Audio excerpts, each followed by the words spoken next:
ciudadanos que estén informados, que estén articulados a las nuevas tecnologías, pero al mismo tiempo mantengan su identidad, su cultura y su ciudadanía, son aquellos que serán más capaces de crear, producir conocimiento, información y, en último término, valor en una economía que es de la información y el conocimiento. Bueno, yo la verdad discutiría el concepto de sociedad virtual, sociedad real. Creo que la virtualidad en la que vivimos es una de las dimensiones fundamentales de nuestra realidad. O sea, vivimos con Internet. No vivimos en Internet o para Internet, pero con Internet.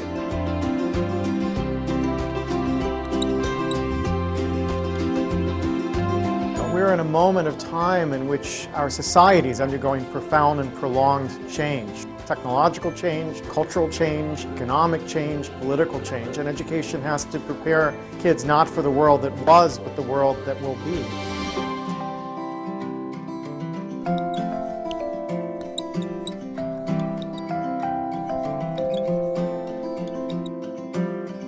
And human resources are like natural resources. They're often buried deep.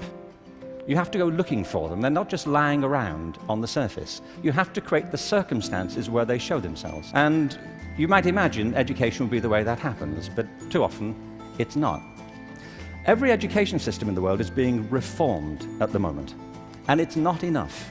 What we need, and the word's been used many times during the course of the past few days, is not evolution, but a revolution in education. This has to be transformed into something else. And the reason so many people are opting out of education is because it doesn't feed their spirit. It doesn't feed their energy or their passion. So I think we have to change metaphors.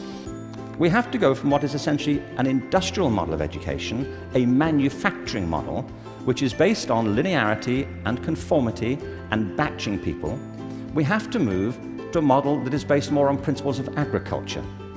We have to recognize that human flourishing is not a mechanical process, it's an organic process. And you cannot predict the outcome of human development. All you can do is, like a farmer, is create the conditions under which they will begin to flourish. So when we look at reforming education and transforming it, it isn't like cloning a system. Now, in this room, there are people who represent extraordinary resources in business, in multimedia, in the internet. These technologies, combined with extraordinary talents of teachers, provide an opportunity to revolutionize education.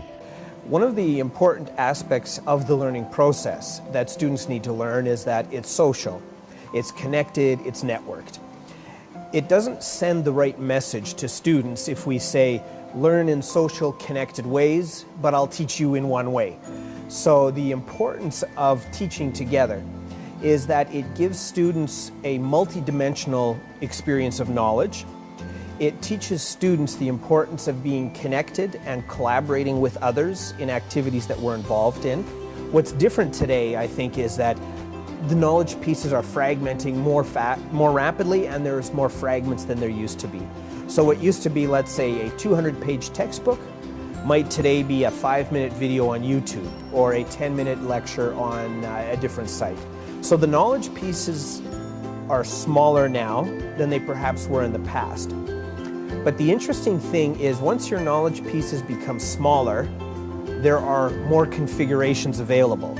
So if you have 5 pieces of information, you can connect them a certain number of ways. So that's where we need to test the validity of the knowledge coherence that we're making.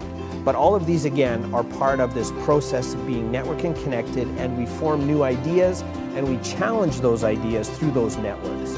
In a classroom, you can have students start playing with video recordings and remixing videos, and you can teach them how to begin to learn or function in a social network that maybe includes students from other cities. Now, none of these things mean you have to change your curriculum yet. These are all systems that allow you to change the teaching and learning process.